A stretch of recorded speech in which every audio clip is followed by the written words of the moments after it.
Показываю, как средство Королева чистоты справляется с грязью.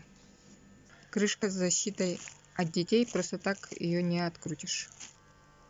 Распределяем средство по всей поверхности. Оставляем на 30 минут. Берем влажную тряпку и протираем. Видите, как получается? Легким движением руки. Сотейник. Оказывается, он называется Тайлер.